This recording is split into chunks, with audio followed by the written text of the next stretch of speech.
Nintendo Switch Online still sucks. Quick recap. Online play should be free. When the Wii and Wii U's online were free, and when there's no fee to play most games online on PC, it's terrible that Nintendo's charging people to play online. Same with Sony and Microsoft. Fuck them. The services that come with NSO are stupid, as basic services are locked behind a paywall, and many parts of the service are practically useless, or at the very least, poorly implemented. Generally, the service is bad regardless of its cheap price. You shouldn't have to pay for a bad service.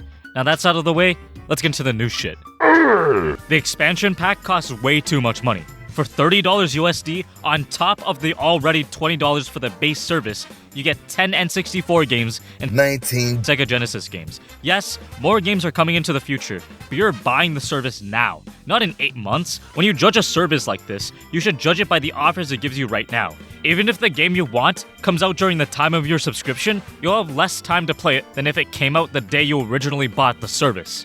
You can't buy these games separately. You can't buy only Mario Kart 64 or Paper Mario outright. The only way you can get these games officially from Nintendo nowadays is if you buy their service. Yes, the Wii U Virtual Console does have some of these games on the service, but that's on the Wii U, a console that's barely supported by Nintendo and only sold 13.6 million units. With the exception of Sin and Punishment, these games are 20 to 30 years old. Do you really think Nintendo should be charging that much money for these old-ass games? I get it. Licensing is a bitch. They allow online play for these games, but paying $30 extra a year for a service that doesn't have that many games is pretty anti-consumer. I mean, come on. 10 N64 games? Are you serious? Not to mention the poor input lag for some games like Ocarina of Time. Happy Home is a similar case. You need Animal Crossing New Horizons to play it.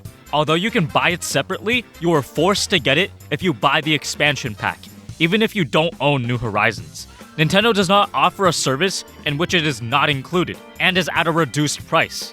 But it's not as bad as how they implemented the Sega Genesis and N64 games in my opinion. With that extra $30, you can support an indie dev instead of giving it to Nintendo. You can get DDLC, you can get Hollow Knight, you can get Hades, and most importantly, you can get Among Us. And as we all know, Among Us is the greatest game ever made. It's not that bad, as the extra $30 is optional. But locking games behind a service and not being able to officially pay them anywhere else on a system that they are currently supporting is still anti-consumer. Wow! Nintendo acknowledges Smash as an esport. They had 2 invitational events at E3 in which they invited many pro players. They sponsored tournaments like EVO. They just recently partnered with Panda Global to make a licensed circuit for both Ultimate and Melee. Although Nintendo may consider Smash as a party game, it can also be played competitively. So why is it, in 2022, do we still have peer-to-peer? Why doesn't Ultimate have rollback netcode? I lag, dude! Holy fucking shit, I fucking lag! Games like Guilty Gear Strive, Skullgirls, and Riot's new League fighting game use rollback netcode, and even Melee has rollback. And that's not even supported by Nintendo. That's through Slippy and the community. If you don't want to implement rollback into Ultimate because it'll delay the game by 1 year, fine, I get it. But at the very least, invest more money into making your servers better. Not just for Ultimate, but for all of your games. Shit, man. Many of the games that require NSO to play online use their own servers, not yours. Take some pointers from your peers and invest in better servers. This goes for Sony and Microsoft too. Why are you charging a service for players to play games on a server that's not even owned by you? Fuck. Nintendo is the richest company in Japan. They have tons of money. Yes, Sora and Sakurai developed the game, but Nintendo owns 72% of the company. Finally, I want to talk about emulation. In my last video, I got a lot of comments talking about emulation and them having problems with me saying that you should emulate over buying the service. So let me clear some things up. I could have worded my video better in that area, but I don't think it takes an Among Us ranked player to understand my point. My point, similar to what I said before, was you shouldn't be forced to get the retro service if you only want the online. If you like both, more power to you. But not everyone wants both services. If Nintendo can easily satisfy multiple parties at the same time, they implemented the service poorly. If the retro games cost $10 and the online service costs $10, but you have to get them both for $20 together in a bundle, that doesn't sound too good in terms of marketing, right? But if they said the service was $20 plus you get a bunch of free stuff, that sounds better, because those free things are incentives.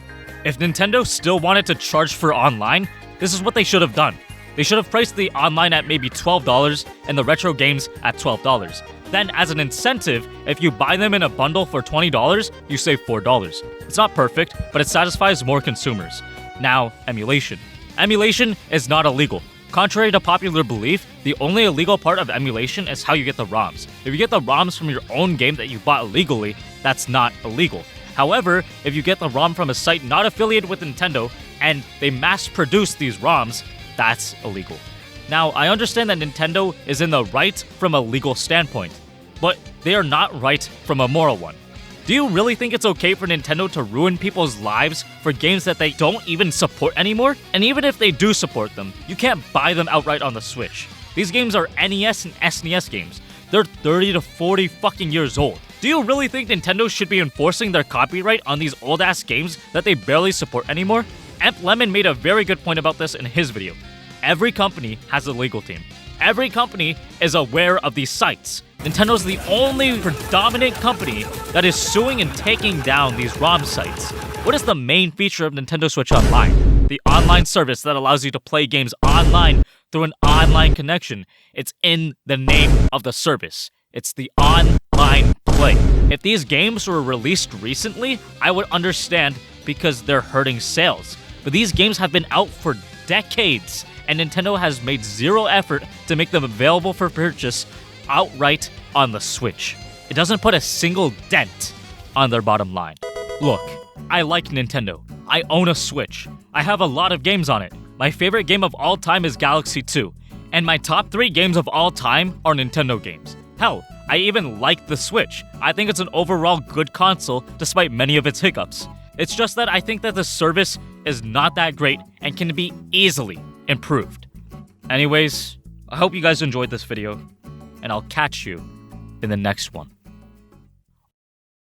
Oh yeah, and a little side note, I swear to fucking God, if there's one kid that comments down, "Oh, you can play these free games online or Switch," yeah, no fucking shit, dumbass. I'm talking about the paid games online. You dumbass dipshit, you Jimin, Jungkook, Jin, J-Hope motherfucker, you BTS, B2B, Blackpink, BGA, bunch of bitches, fuck you!